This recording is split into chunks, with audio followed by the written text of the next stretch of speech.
Please welcome back Kent Duncan. You say I did it all. Good evening. Very good.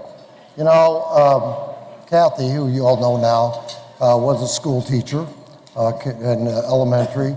My daughter is also a school teacher. She now does reading specialist, but she used to deal with kindergartens.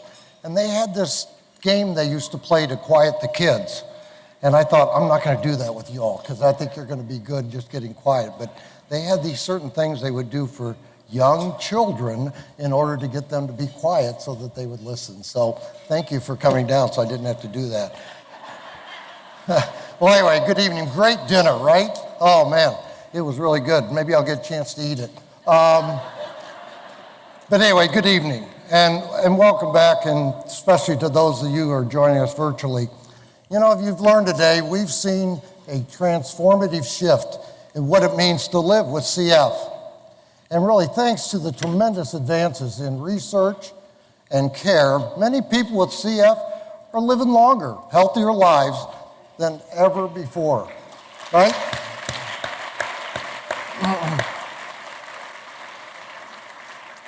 You know, this is in huge part due to the generous volunteers and donors who have propelled our mission forward over the years.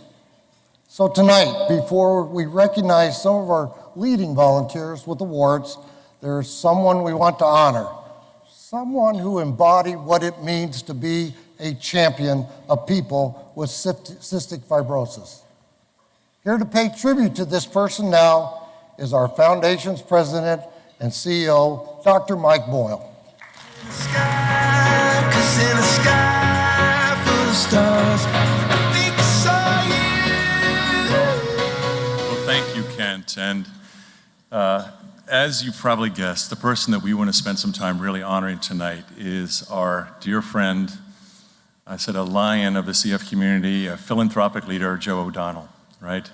As you know, Joe passed away in January after a serious and rapid illness. I don't need to tell for many in the audience this story, but you know that Joe and his wife Kathy, and then later on their daughters Casey and Kate, absolutely dedicated themselves to advancing the CF mission. They did it for over 4 decades, right, in honor of Joey, who died from CF in 1986. Joe played so many roles in the CF story. He served as the chairman of the foundation's Milestones major gift campaigns, and I don't know if you know this, but he raised more than $500 million on behalf of the CF.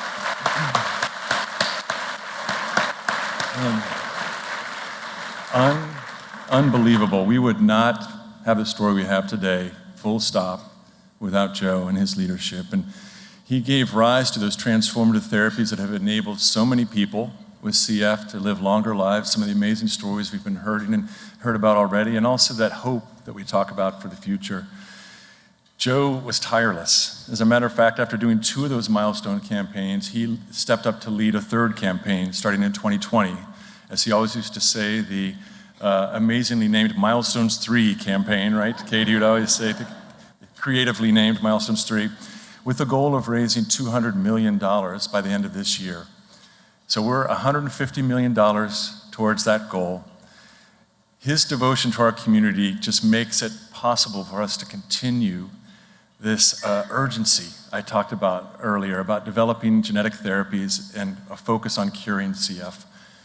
I know we have many stories, many memories of Joe, which we could share tonight. For me, what I cherish most about Joe is just spending time with him, right? He was inspiring, right? He would be hard, he would push, but he was also inspiring. Joe loved talking about the old days, but he also talked about the future. I actually had the privilege of being able to go to one of his last outings with him. He took me to a Red Sox game at Fenway Park, even though he was very sick, and we talked and we reflected back, but we also looked ahead. And even then, his devotion and his determination just shone forth. It was at a dinner with Kate and with Joe right before that, before the Red Sox game. So basically, every time you met Joe, right, you could not only feel his generosity and his passion for the CF mission, but he had interest in you. He had interest in you as a person, how you were going to develop, how he could help. How can I help? How can I help, right? So many stories we could tell, but tonight we have a video that I think shines a light on what made Joe so one-of-a-kind leader and so beloved in our community. And as you watch this, I want you to enjoy those Hershey almond chocolate bars on your table. Those were Joe's favorite candy. Maybe Kate will talk about this, but he gave these out everywhere. He gave these out everywhere. So as you're watching this, have a little Hershey almond and also think about Joe.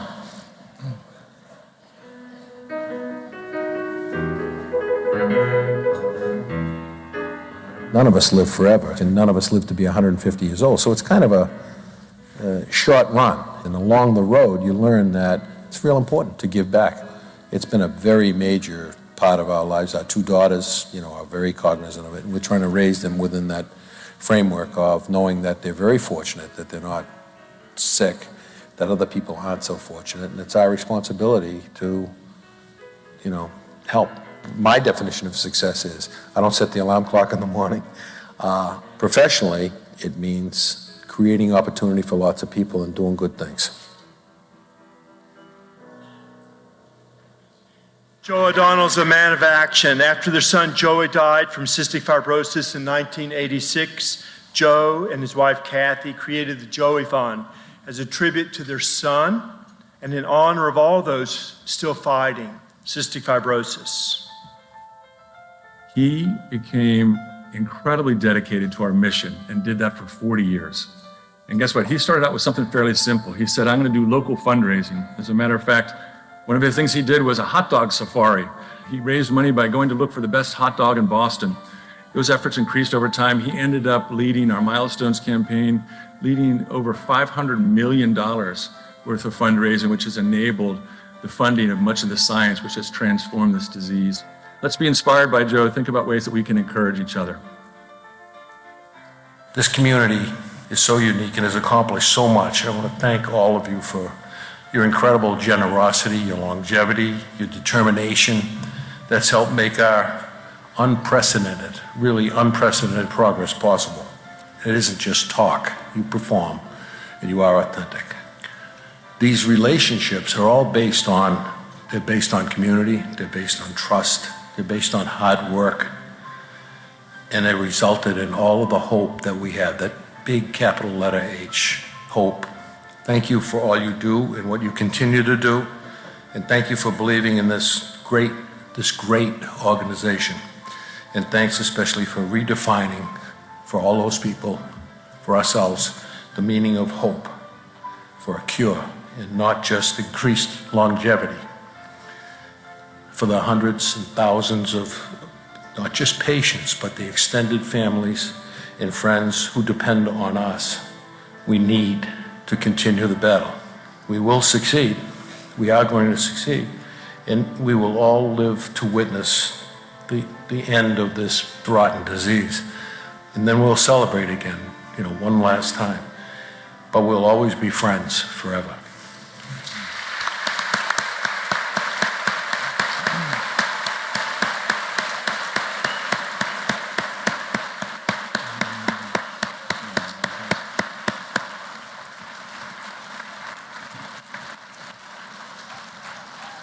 So, exactly. So there's so many things that Joe left us with, right? But I think the thing that stands out the most is just his extraordinary commitment, his tireless energy up to the very end, his humor. You saw some of that there, right? He has his humor, even in challenging times, right? A legacy that we are so proud to commit to carrying on. There is truly no one like Joe. There will never be anybody like Joe. I can talk a lot about this, but someone who knows this best, and can speak on him best, is his daughter, Kate O'Donnell. So like her father, Kate is a business person and a philanthropist and has been an active volunteer for the foundation for more than 20 years. As many of you know, Kate served as the co-chair of this conference last year, right? Did an amazing job at the 2023 VLC. Last year, we were also delighted to welcome Kate into a new role, and that is a member of our National Board of Trustees, where she's carrying on that O'Donnell tradition. And I just want to invite Kate, will you come up and talk to us so we can hear some more about Joe? My grill on Blueberry Hill, on Blueberry Hill. So Kate, we're looking forward to hearing from you, but I had a special gift for you in honor of you and your father, all that you've done. It's a small token of appreciation, but it is a picture of you with your dad at last year's VLC. So this is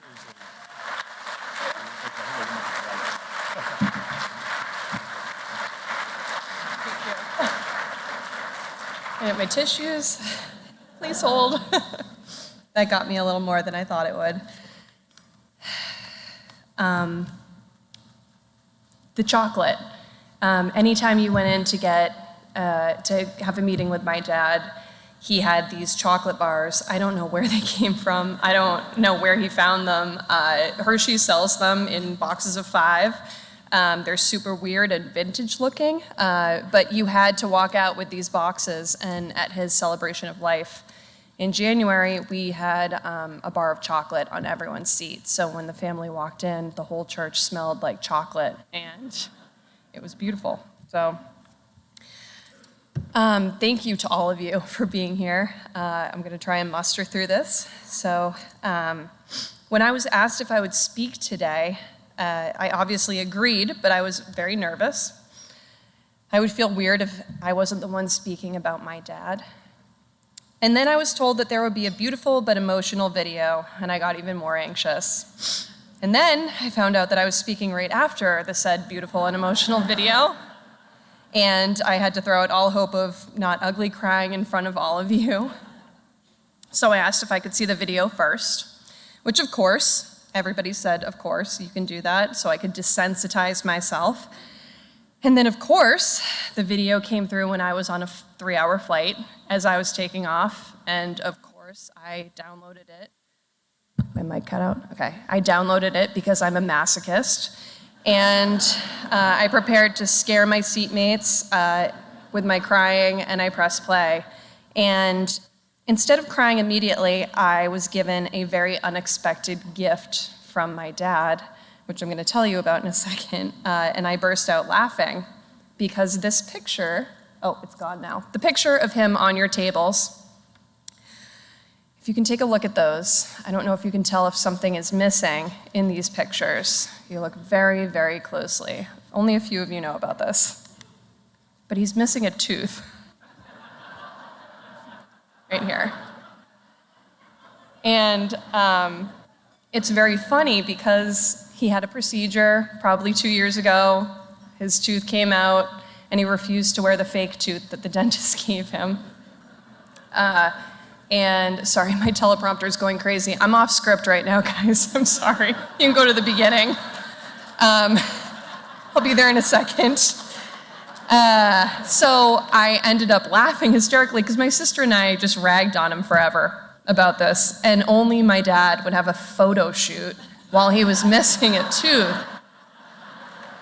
So I didn't cry when I watched the video the first time on my plane because I was laughing at his missing tooth. So shout out to the Photoshop team. Thank you for putting a tooth in his face for this video.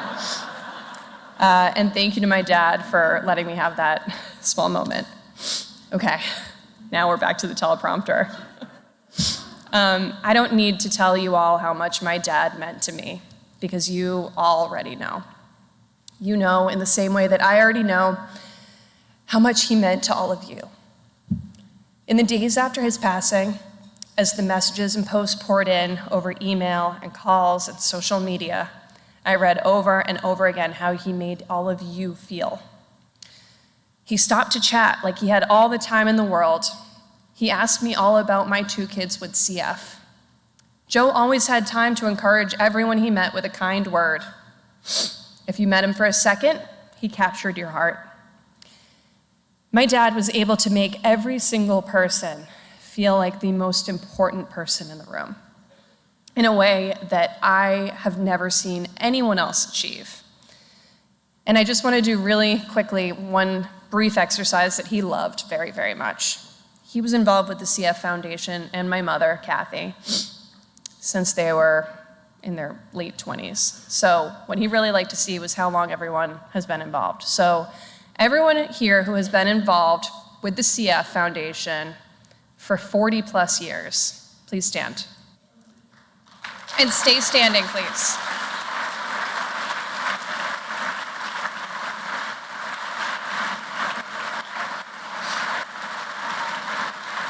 Hold on, Beatties, stay up there. Stay up there. Mic up. If you've been 30 years, can you join the 40 years?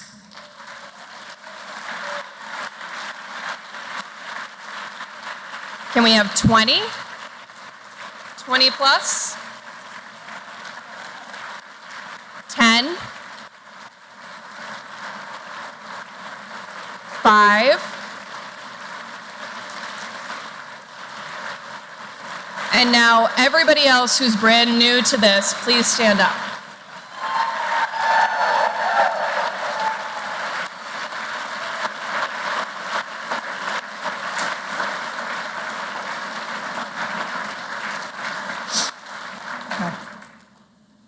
He loved showing people that the old guard is just as important as the new guard. And you guys who are the new people are eventually going to be the people who are standing up with the 40 years. From my very first memory, I remember knowing what Joe O'Donnell meant to this community. He was a symbol of strength and hope, a literal walking, breathing hero. I have watched, since I was just a little girl, people chasing him down the hallways, calling to get his advice, collapsing into his arms, thanking him, laughing at him with events, dinners, and on phone calls. Watching him give speech after speech, my mom's stolen pink eyeglasses perched crookedly on his nose, people hanging on to every word. I distinctly remember one event, it was the hot dog safari, probably one of my very first that I actually understood what it was for. And I met a CF mom, my first, other than my own mother. I told her my first name, and she burst into tears, grabbing me into a massive hug. I was very young, and I remember being so confused and overwhelmed and a little scared, but I finally made that connection between what my parents did in memory of my brother and how that actually impacted other people and their loved ones and families. Ever since my sister Casey and I were little, our dad has emphasized that with privilege comes an incredible responsibility to make the lives of others better. Joe embodied this idea. He liked to help other people because it felt good, but also because he was helped out throughout his entire life, and he felt that it was important to pay it forward, and he made it fun. One of the Joey Fund's very first events, the hot dog safari, literally came about because he simply wanted to eat as many hot dogs as possible in a single day. That is it. So keep that in mind when fundraising and thinking of events. It doesn't have to be rocket science. So many people have thanked me for sharing my dad with them, but it's never ever felt like sharing to me. My dad never gave my sister and my mother and I less of himself in order to give everything to this community. He was able to commit entirely to so many things, which is what made him so unique and special. In fact, it's always felt the exact opposite to me. I've always been grateful that you all were able to share this side of him with me. I started attending CF events with my dad when I was little, but he began bringing me to VLC about 6 years ago. I loved coming here with him. The love shone out of him for all of you, and you know exactly what I'm talking about. It was vice versa. It was such a mutual love fest, and he loved all of you so, so much. One of my favorite things to do was to document his antics on Instagram, which he was both infuriated by and obsessed with. He got such a kick when he learned what a Nepo baby was, when I deemed myself the ultimate CF Nepo baby, thanks to him. Other people loved seeing this side of him as well, this big giant legend of a man giggling at our adventures, making hilarious side remarks, and failing spectacularly at every piece of technology. And so, since my dad was the master storyteller, I thought I'd give you a few brief of my favorite CF-related stories to remember him by. I believe this one was mentioned by the illustrious and incredible Bidgel, who is joined by her family. Can we just have a second for Bidgel, who wrote Breath from Salt? He's sitting right here. A hero. Joe was a big arcade game lover. When Joey was young, my parents wanted to make sure that he was seen as normally as possible by his peers. They wanted to ensure that even though he had treatments and had to be at home more often than they did, that all of his friends wanted to go over to his house. So they created the coolest basement ever. It was filled with full-size arcade games, Donkey Kong, pinball, Asteroid, Miss Pac-Man, a pool table, everything. It worked. Joey's basement was the place to be. And as you can imagine, Joe became really, really good at arcade games, as did my sister and I. In the earlier days of his fundraising, he and Rich Mattingly had been working on one potential donor who had been very, very tough. He kept hinting at a very large gift in the realm of the millions. Joe and Rich happened to be in LA for an event, and this donor was stringing them along. He told them that before donating, he wanted to show them his house, which had an incredible game room. Joe saw an opportunity for greatness. Playing arcade games with this guy would surely get him his multi-million-dollar gift. You can imagine his surprise and sadness when he entered the room, and not only were there no arcade games, but it was entirely filled with the heads of animals that this man had shot all over the world. It was that kind of game room. My dad was able to appreciate anyone's hobby, but he was not a fan of hunting, especially when it got in the way of Miss Pac-Man. And to top it off, they never got that gift. Another event he threw was a big golf championship filled with professional golfers and amazing prizes. As they were just beginning to tee off, our family friend David peeled around the corner in a beautiful Porsche. David was fairly new to the fundraising game, and he wanted to make a positive impression on Joe. And so he did the most over-the-top gesture he could. He offered his car.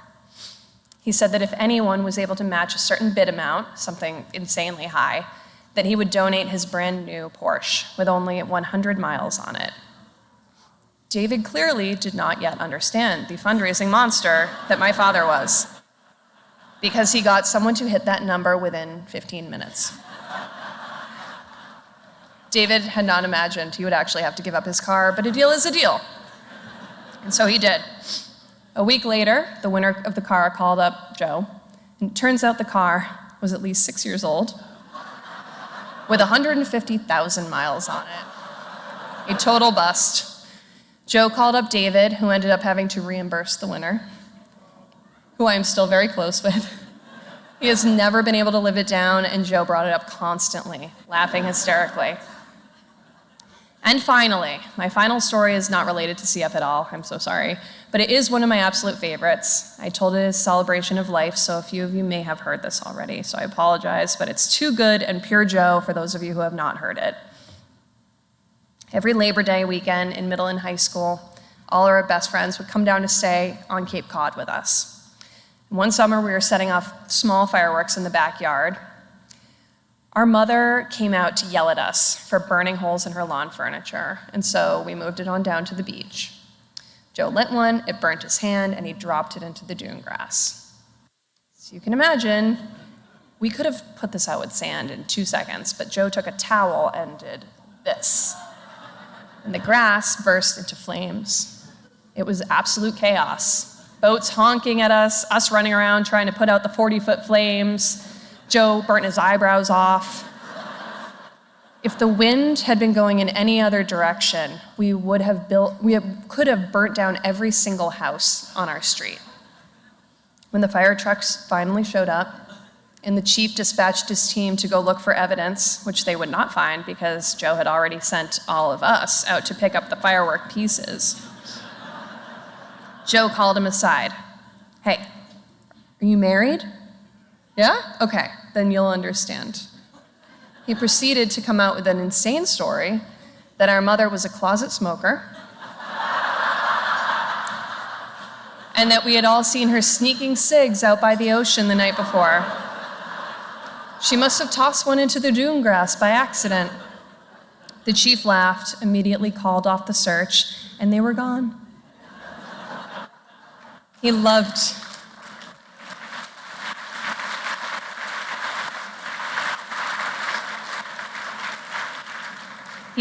that expression. Are you married? Yeah?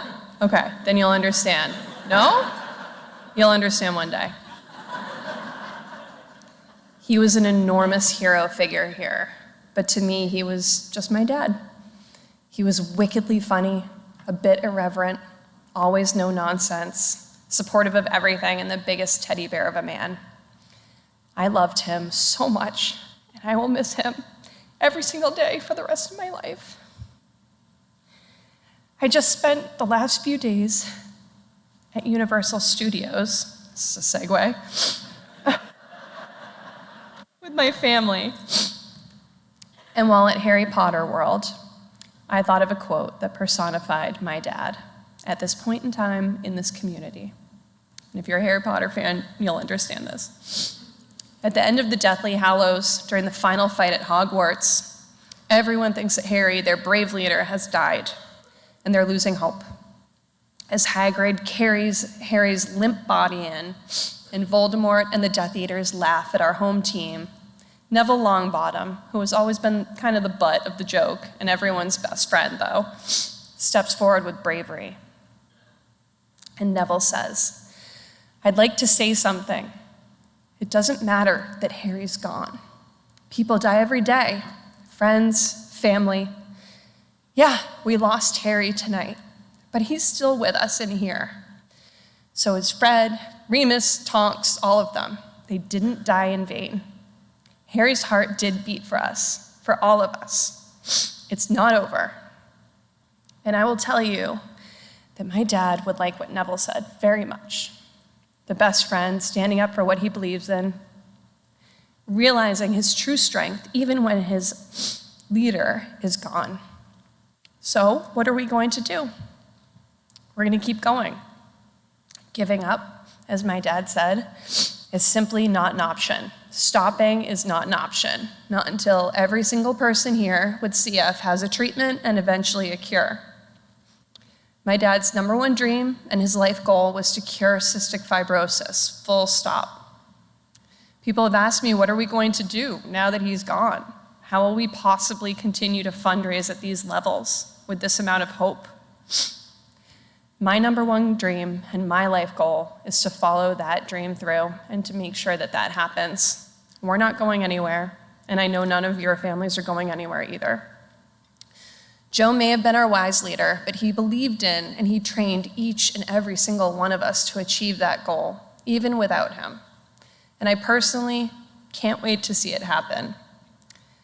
And to end this in a true Joe fashion, to lighten the mood a tiny bit, I just need to end this in the way that he would. So if you have already donated to Milestones 3, you can leave through that door. And thank you for your donation. And if you have not yet donated, Mark and I will meet you at this door with your checkbooks. Thank you.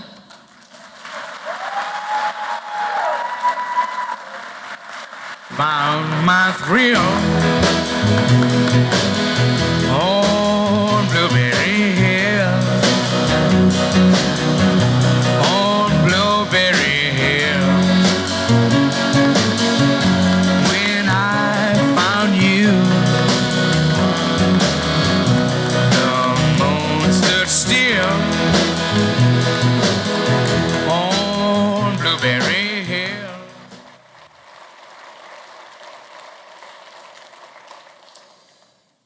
Well, thank you, Kate. We are grateful for you, and you're right. We know that Joe is here with us. And I know that Joe would think the best way for us to honor his legacy is to for us to continue to press on, right? To move with laser focus, absolute determination in our pursuit of developing those new treatments, keeping the best CF care, right? And going for that cure for all people with CF. So we're going to do actually something special tonight in honor of Joe.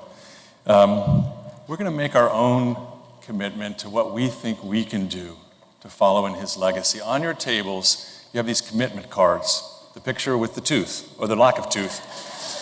We're going to take a little time right now and ask you to fill that out. This commitment we're talking about is anything that furthers the mission to cure CF, such as a commitment to supporting your chapter's events, to raising CF awareness, supporting the foundation's policy and advocacy effort. Whatever's right for you, whatever you bring to the table. So everyone grab a card and a pen. If you're online, you can actually see some instructions in the chat box there about how to do this.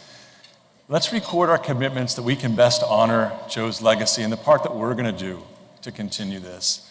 Once you've done that, you have this option to share your own commitment to social media using the hashtag CFFVLC, or by taking a picture and using the QR code that's on the card to share on our social media wall. So everybody's going to take a second here. I'm going to do the same.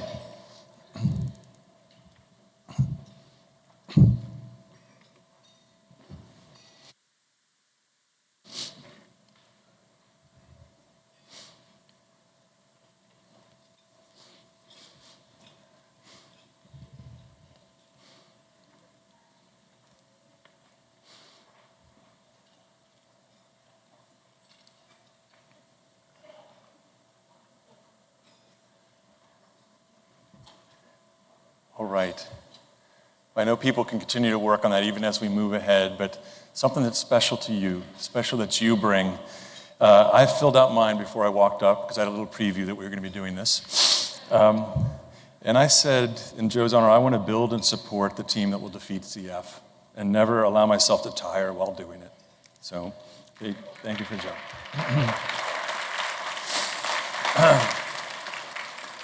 So thank you so much for your participation in that. And now we're going to take some time to recognize some other incredible leaders in the CF community and begin our awards presentation. And to do that, I'd like to bring to the stage the Foundation's Senior Vice President and Chief Development Officer, Patrick Feely.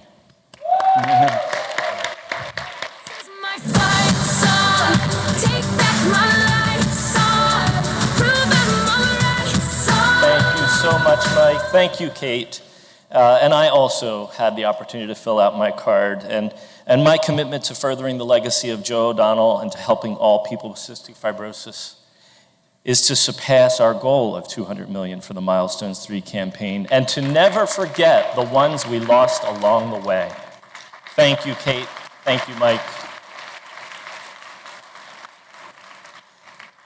So in thinking of true champions, tonight we will recognize several amazing supporters of our mission, from corporate employees who show up for those with CF day after day, year after year, to extraordinary individuals whose generosity, compassion, and drive are the reason we have made so much progress. First, we want to celebrate some deeply committed corporate supporters, whether through sponsoring our fundraising events, dancing at our black tie galas, playing a round of golf, walking, skiing, running, hiking, cycling, eating hot dogs, apparently.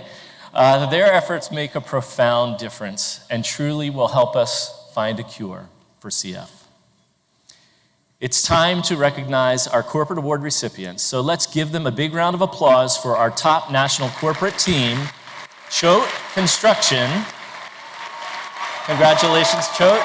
Right in the front row, please stand.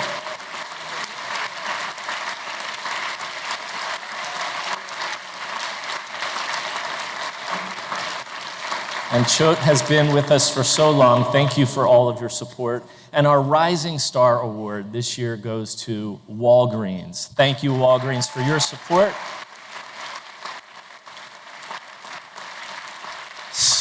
Such fabulous support throughout so many events throughout the country. We also recognize the National Corporate Champion members, each of which advances the Foundation's mission with contributions of $100,000 or more annually. Quite the class. All of the members are listed on this slide, And we celebrate them throughout the year at chapters and national events like this one. We just had a National Corporate Champions reception before this dinner, and it was fabulous to see so many of our great friends. This year we had more than 30 companies in our National Corporate Champion program, and we will be celebrating all that they have accomplished. Just last year, we raised more than $8.5 million from just those 30 companies. So will the award recipients, if I could invite all of our National Corporate Champions to please stand so we can honor you for your support of our mission.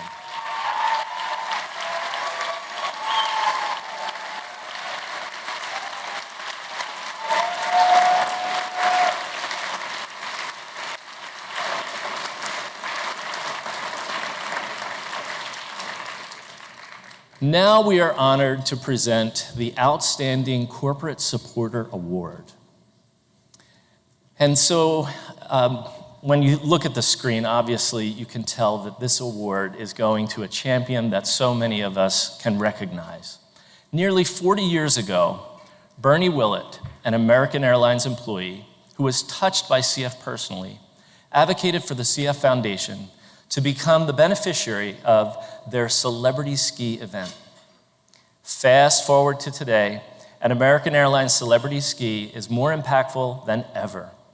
Each year, this event brings together a community of current and retired American Airlines employees, their friends, volunteers, and families impacted by CF to host a multi-day event which is sponsored and supported by some incredible national companies. Corporations like Citi, MasterCard, T-Mobile for Business, FedEx, Vail Resorts, and Hyatt, to name a few, some of which are here joining us tonight. From skiing in beautiful Beaver Creek, Colorado, to 3 nights packed full of entertainment, those who have attended know that this event is truly an event like no other. Over the past 39 years, this is amazing, American Airlines Celebrity Ski has raised more than $46 million in support of our mission.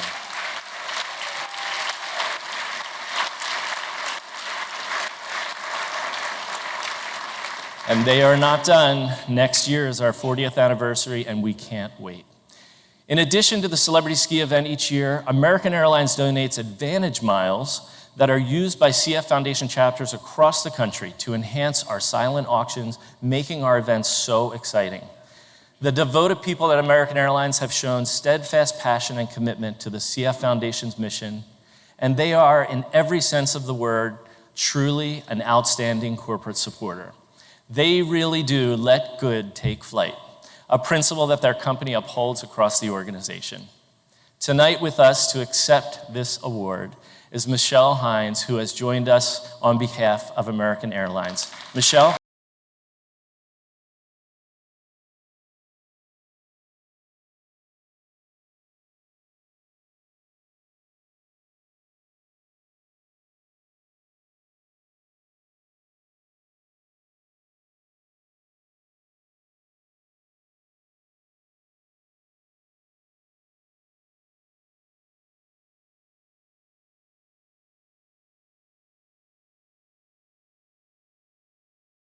I just want to say thank you on behalf of American Airlines. It's an honor and a privilege for me to accept this award on behalf of the company that I've worked for 35 years.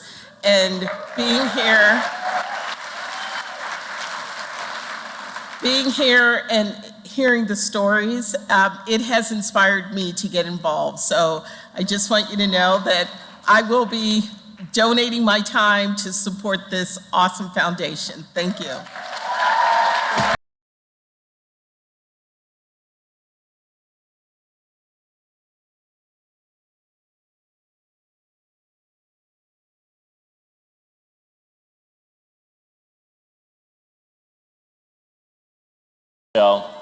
It's so nice to have you participate in such a worthwhile, energetic, and fun evening, and American Airlines is definitely an outstanding corporate supporter for us.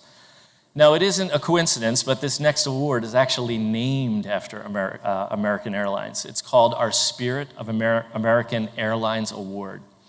Each year, this award is presented to a person, organization, or corporation that embodies American Airlines' stellar commitment and dedication to the work of the CF Foundation and all people affected by this disease. This year, we are excited to honor the World of Hyatt with this award. Since 2018, World of Hyatt has provided numerous local and international packages to the American Airlines Celebrity Ski event, as well as events in chapters across the country to make our auctions and galas so exciting. They are stellar champions of our mission and great friends of the CF Foundation. So please welcome, representing the World of Hyatt, Elamona Salifu. Elamona? Welcome to the hotel.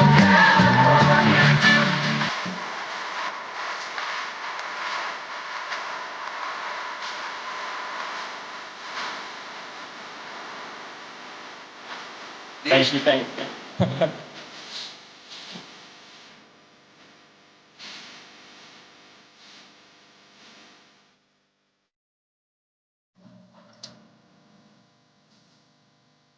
Ladies and gentlemen, nice save. I got it. Thank you. It's a pleasure and an honor to be here, part of this community tonight. I'm honored to accept this award on behalf of Hyatt. At Hyatt, our guiding compass, or AKA our mission statement, is that we care for people so they can be their best. And just being a part of this community tonight and feeling the care and the love and all the stories, I'm just extremely blown away. So thank you so much for this award and recognition. Thank you. Have a good evening.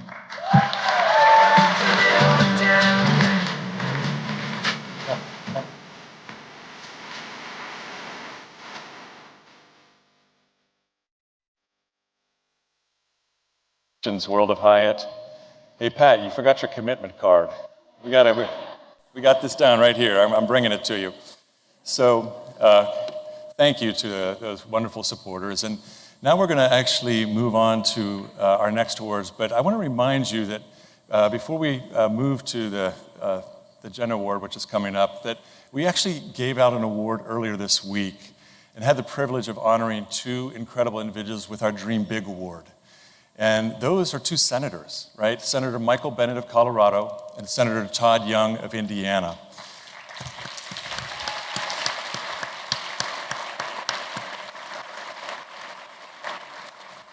As you recall, the Dream Big Award recognizes volunteers who've made a significant difference in the fight against cystic fibrosis. And Senators Michael Bennet and Todd Young were the ones that introduced the PASTEUR Act in 2020 to combat the growing crisis of antimicrobial resistance, and they've remained steadfast in their leadership and the commitment to trying to create a policy solution so that we can develop those new therapies that will make a difference for people with CF. So we just want to say congratulations to them again.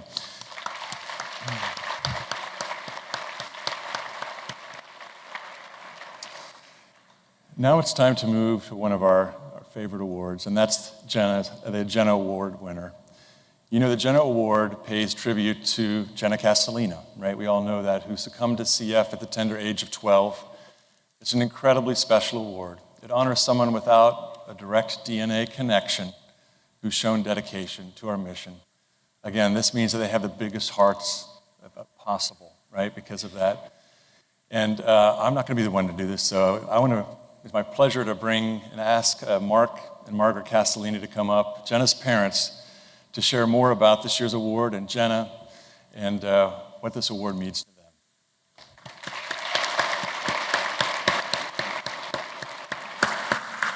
I went skydiving, I went Rocky Mountain climbing, I went 2.7 seconds on a bull named Blue Manchu. Hi, everybody. Man, it's an emotional day. Okay, pull it together, Mark. Thank you to the CF Foundation for continuing our daughter Jenna's legacy for the Jenna Castellina Award. My little girl was a force of nature, bigger than the whole sky, more than just a short time, as beautifully put by Taylor Swift. Her journey on this earth may have been brief, but her legacy continues.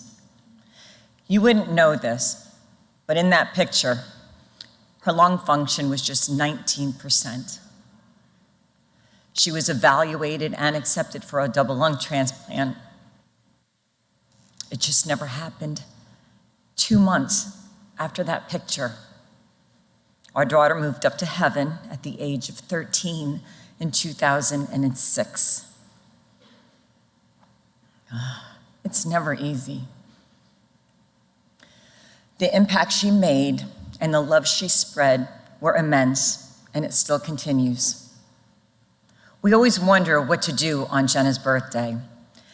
And on her first birthday, when she turned 14 in heaven, it was in 2007. And because of our advocacy efforts on Capitol Hill, Senator Lisa Murkowski flew a flag over Capitol Hill in honor of our daughter, Jenna. She then presented that flag to us, and we have it in our house. So every year, we're like, what is she gonna do? Well, this year, she outdid herself. This year, she got all of you to DC. On Wednesday, March 13th was her birthday, and she had all of you march on Capitol Hill, but what she did was even better. She created the largest attendance of VLC in history of the CF Foundation.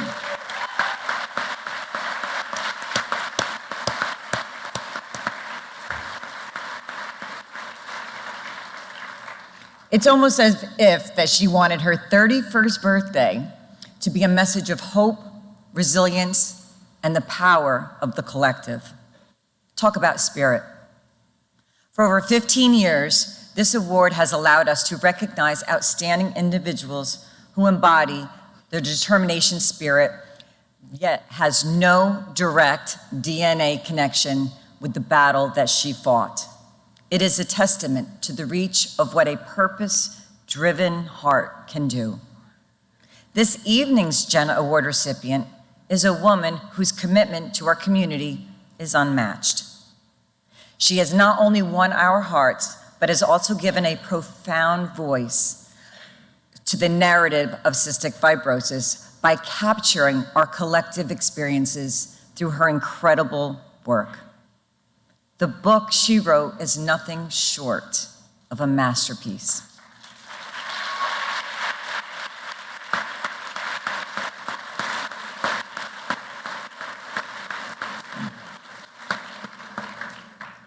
It chronicles the remarkable journey of cystic fibrosis, the breakthrough discovery of the CFTR gene, the development of life-altering therapies. But beyond science, she tells a human story. She introduces us to families, patients, scientists, and physicians who have been the heart and soul of the fight against cystic fibrosis. There is a family she chronicles, a CF family, the O'Donnell family, the O'Donnell story. Joe's story, known to many in this room, became the focal point of her book.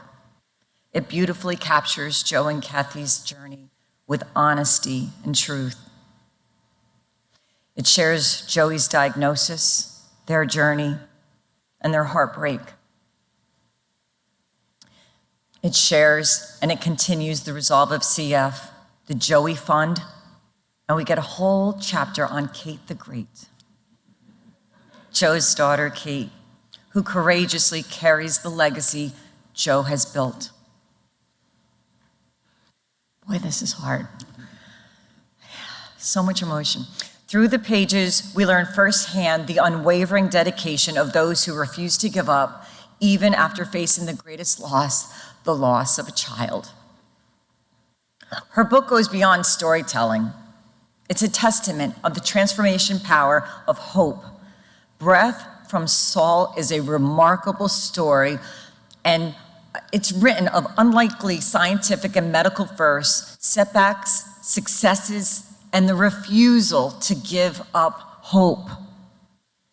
This year's recipient is not only an exceptional storyteller, but also a seasoned scientific writer. As the senior science editor for the National Geographic, her writing credits include prestigious publications such as The Best American Science and the Nature Writing 2012, Scientific American, Wired, and so much more. Her work has received numerous journalist awards, and Breath from Salt has even earned accolades from Bill Gates, who has listed it as his top 5 picks. In this room, she is more than just an award-winning journalist. She is a person who stole our hearts and shared our collective story. She shared it with the world. Through her words, she has touched us, made us laugh, made us cry, and made us cheer for outcomes we already knew. Her ability to write with precision and heart has elevated Breath from Salt beyond just a book. It is a timeless work that sits on many, many desks, including mine. In fact, it's the only book on my desk, and I've written 3. So, without further ado, ladies and gentlemen, would you please join me in welcoming to the stage this year's Jenna Award recipient, a woman whose dedication to the cystic fibrosis community has left a permanent mark on our hearts. I call her Big Al. Bijal Trivedi. Please come to the stage. Bijal.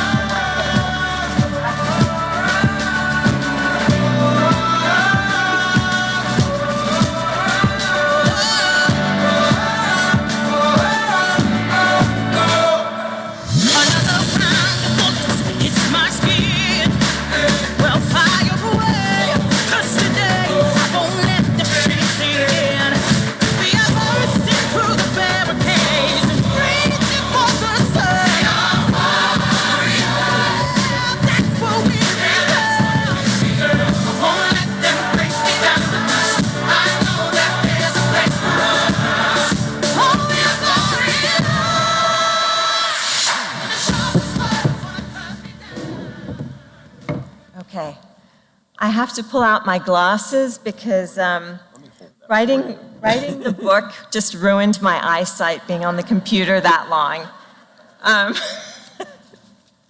So I wrote a speech, but this feels like my Oscar moment. I might just go off script. But I want to thank Margaret and Mark Casalina for this award, and I had the chance to have dinner with them a couple of nights ago and learn about Jenna and Eric, and it was so touching. So I'm very moved by this award. And I'm also very moved and touched to receive this because it really makes me feel as if I'm a true member of the CF community, and that means the world to me.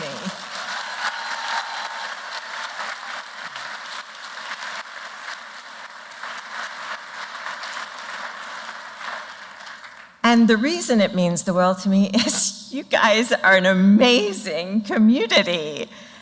Yeah, you should cheer for yourself.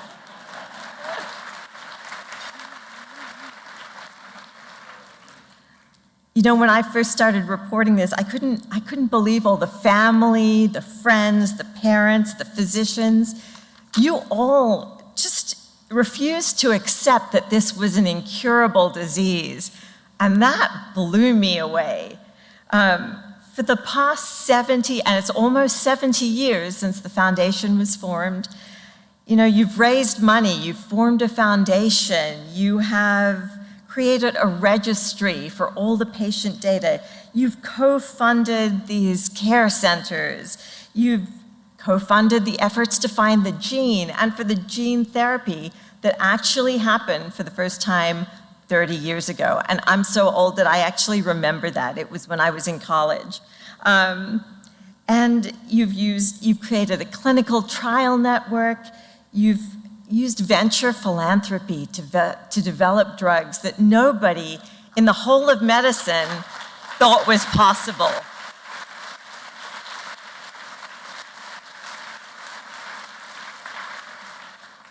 And I know you're not done yet because, you know, there's a second book here. I just want you all to know that.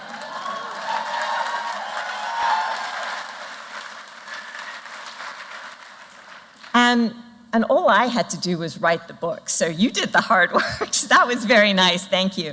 But I have to tell you, and this is going to follow on from Kate's talk, and this book would never have been possible if it weren't for a certain person.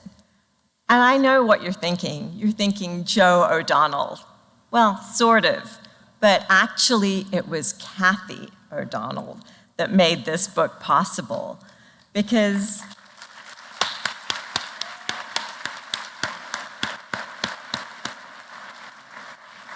so let me just give you a really short synopsis of how this book came about. So I was writing about Kaleido, the development of Kaleido for Discover magazine. So it was a big deal, okay? So I hadn't thought about CF since I covered it in biology in college. And my editor said, there's a new drug for this incurable disease. Why don't you write a story on it? So I thought, great, I'll do that. And then I met Bob Bell. Now, for those of you who know Bob Bell, so I went to meet with Bob Bell. Now, Bob Bell did not even sit down during my whole interview. He sort of ran this way and he ran that way, and he kept saying how this was just the beginning. So I was completely bewildered. I was sitting on a couch, this man was zipping around, and then he kept pointing to his pink exercise ball that was in the corner of his office and telling me how great that was. Okay. So I talked to Bob Bell, and he told me that this Kaleido was just the beginning of this revolution that was going to happen with treatments. And then I talked to Eric Olson, one of the sweetest scientists ever at Vertex Pharmaceuticals. And he told me about his battle trying to get Vertex to understand that this was a project that they had to embrace. They had to take it on. He even built a model of the CFTR protein, which he hung in his office. You know, this giant wire paper mache thing. And anyway, so he was dedicated. And then I met Kim Cheevers and her two daughters, Kate and Laura, and they were some of the first people in the Kaleido clinical trials. But at every time I interviewed someone, they would ask me, have you met Joe O'Donnell? And this was quite honestly getting on my nerves because I hadn't met him. He wasn't exactly easy to schedule. And, you know, I would call, he was busy. This was before I knew he didn't read email, as Kate has told me frequently. But, you know, finally, about 2 days before my magazine article was due, I met with Joe and Kathy. And I had insisted that I meet with both of them because, you know, I don't want to just meet Dad, I want to meet Mom too. And I figured, okay, this guy's going to give me 30 minutes and send me packing, and I'll get a couple of quotes. So I sat in his office for what was probably 3.5 hours, and we talked about Joey. We talked about Joe and Kathy's life with Joey. We talked about science. We talked about Kate and Casey. We talked about, in a very crunched amount of time, their whole life, you know, and why he did what he did. Because quite frankly, I was afraid of talking to someone who had lost a child. Because having two of my own, it is just the most frightening thing to think that anything could hurt them, anything could happen to them. And I was very nervous for this interview. But we sat there for 3.5 hours, and it changed my life. Learning about this community and why he did what he did, and all of your children and your siblings and your family, I understood. And then I went home that night, and I told my husband, I said, you know, this is my next book, or rather my first book, which, yeah, and so I went home. I couldn't sleep for about 3 nights. And I promise you I'll wrap up soon. This is my Oscar speech. So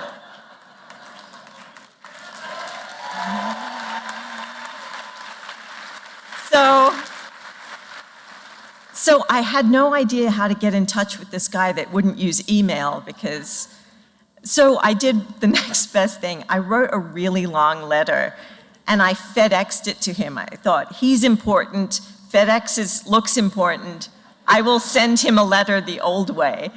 And I wrote to him and I said, I have to tell your story. I have to tell the story of the CF Foundation, of CF Science. I have to do it all because my background was in science. I could see that this was a real revolution in the way medicines were created. And, I wanted to tell that story. The history of the foundation is incredible. It's 5 parents who got together. It's you guys who built this behemoth of an organization. And then, there are all the personal stories that I had to tell too. And I wrote him this letter, and he obviously had to confer with Kathy because there was a gap of several days. And then he got back to me and he told me, he said, I had to ask Kathy, and she gave her consent that, you can write this book and tell our story. And then he said, come up. And I thought we were going to be just done on the phone, but he said, come up to Boston and we'll talk more. I didn't understand why we had to talk more. I just wanted to get on with it. And we came up and I talked with him and Kathy, and I thought there were going to be lawyers present. Because he's a big deal, he's an important guy, so I figured he probably had lawyers that would come. And I had to sign a lot of legal stuff with Vertex, so, he came up and we agreed, and before he shook my hand, he said, how long do you think this will take? How much time commitment for me? And I looked at him and I said, maybe 6 hours or so, and maybe a year. And then the science started to happen, and more things started to happen. And then from Kaleido, we went to Orkambi and Symdeko and Trikafta. And so in the end, it was probably, 300-400 hours. But, I'm very thorough. So, and he always reminded me of that. He would say, is this part of the 6 hours? And I would tell him yes, and it's, I told him he was counting the wrong hours. I said, there's certain hours that I count as very important. And, he made me feel like his best friend, like he made you feel like his best friend,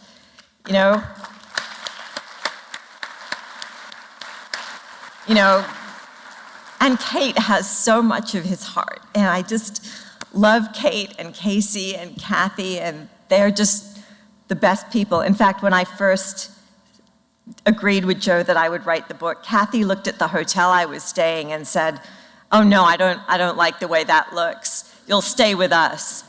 So I went and stayed at their house where Kate and Casey used to have slumber parties, and we called it the writer's residence, and the rest is history.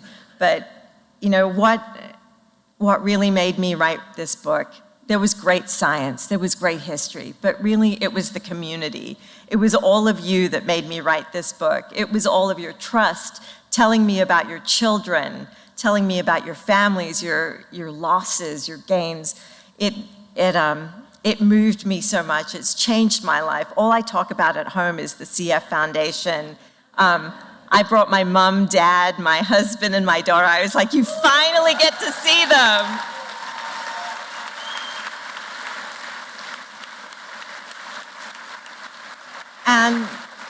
And really, I want to thank you all because you let me into your heart, you let me into your home, and I'm a bit of a pain of a reporter, and I do, there are several people can attest to this.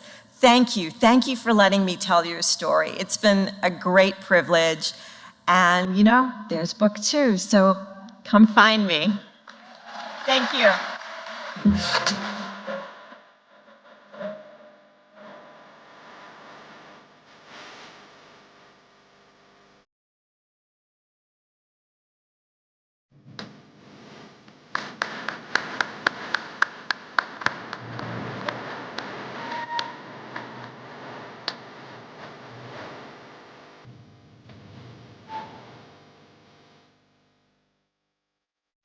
So Vigil, you're not just a true member of the CF community now, you're a true member of the CF family. So we welcome you.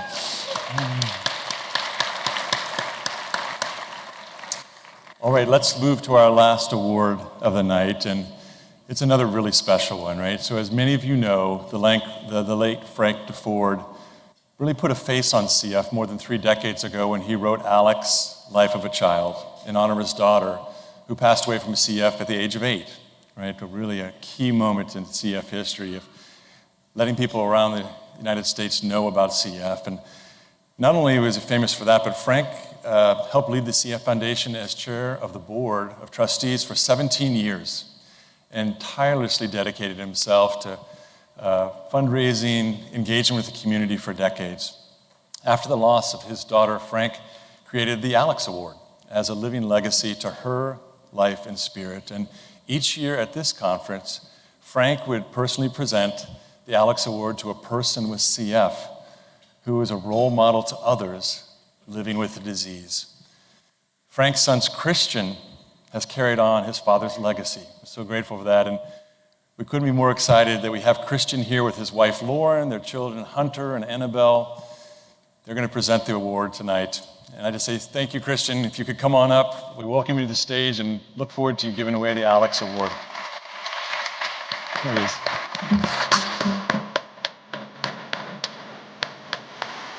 Take it away, man.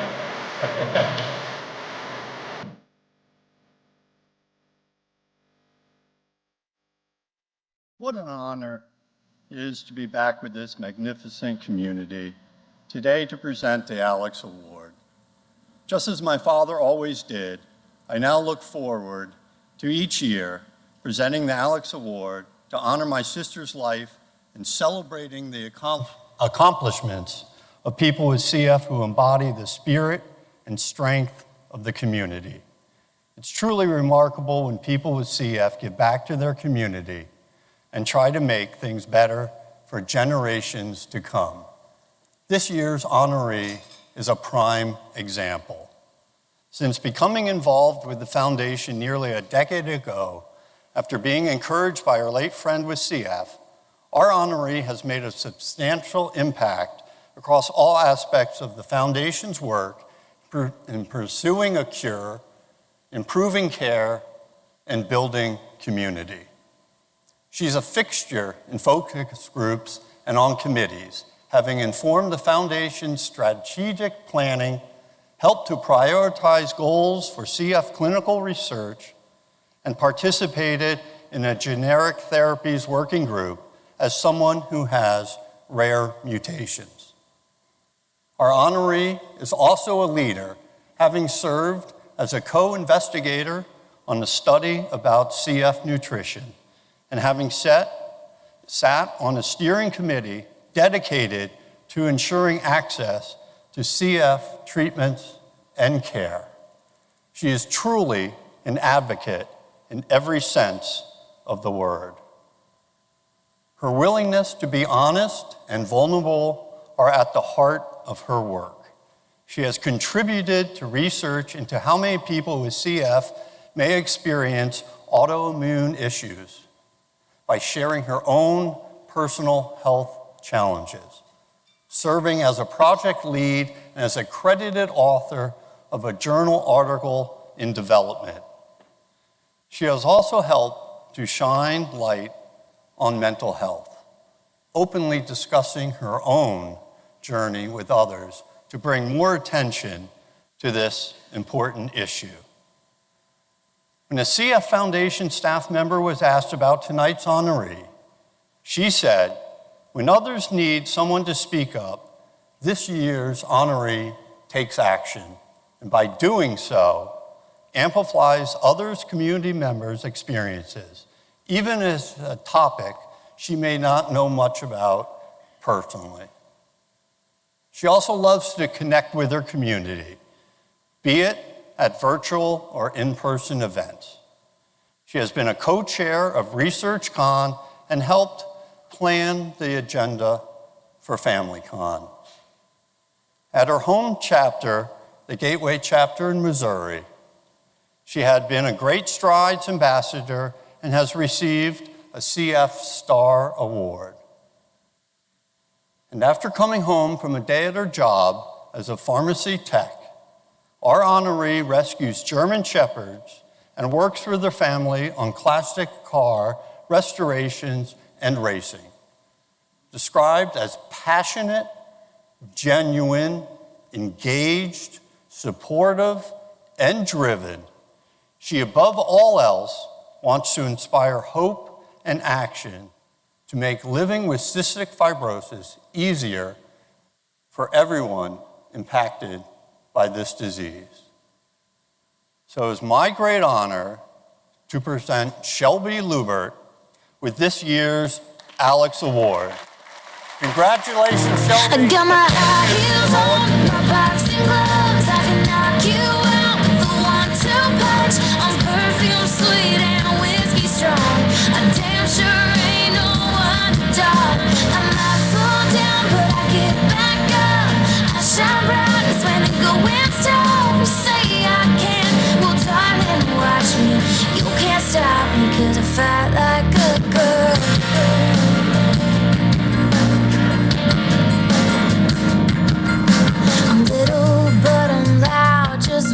I'm gonna try and make this through without crying, because as soon as those pictures hit, I was almost in tears. To say thank you for this honor is just truly not enough. I feel like I've died and been brought alive in so many ways this past decade, and it was not easy. So to be standing here with this honor is truly full circle. And to start, I really wouldn't be here today if it wasn't for those in the CF community building me up, along with giving me a piece of themselves along the way. I found my tribe when I was able to meet others in our community virtually. My physical friends never understood it.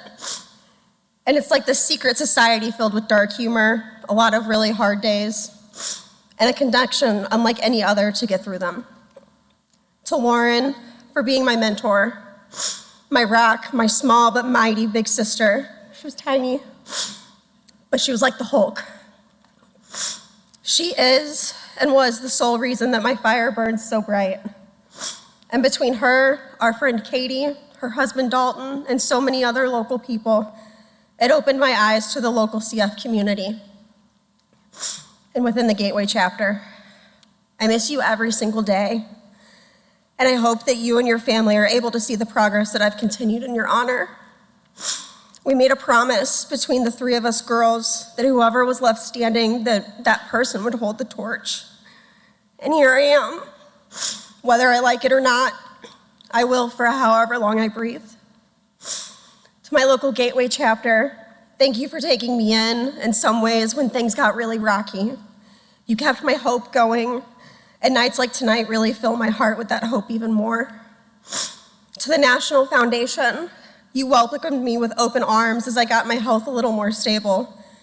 You took my views and my concerns to heart with every single motion. There aren't enough words or emotions to capture exactly how validating that is after the journey that I've been through the last decade. To know how hard all of us are working on a patient level every single day just to survive. Thank you for hearing us. In past years, it was prominent how badly we all wanted to be heard. There was either having a hashtag of nothing about us without us. And to know that you listen to that and you're involving us in all of these committees and legislation and revamping of things, I'm so grateful that it's being recognized. Thank you for listening and validating all of that for us. I've gotten to be a part of so many committees, along with also the research article that was mentioned, and also as a trial investigator now within STRC. It's truly been such a crazy few years for me. And to the past award winners, each of you have had a spot as my heart as I looked back. I knew that I was in good company looking at those of one before me, and I've connected with each of you on various levels over the years. And it's amazing the legacy that this award holds, and I'm so honored to now be a part of this. A special shout out to Summer Love for being this adult panel speaker and award winner 5 years ago in 2019. She picked me to be a part of her panel virtually, just like I got to do this year with Ray and Brian. You really opened my hire eyes and soul up to the national level of advocating. She has a quote that she has said that blood may be thicker than water, but mucus is thicker than both. And it's something that I carry with me.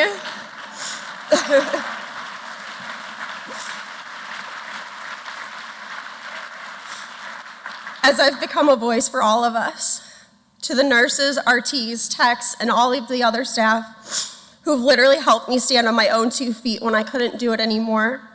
You helped feed that fire as it smoldered, and you helped build me back up again. To so many amazing doctors who believed in me and empowered me as a young CFer and teen, you knew the potential that I had in me, and you fed it. And to so many in the recent years as well who took a chance to find answers. I carry you with me as I help build up our community. You helped me realize my worth again that I knew was in there.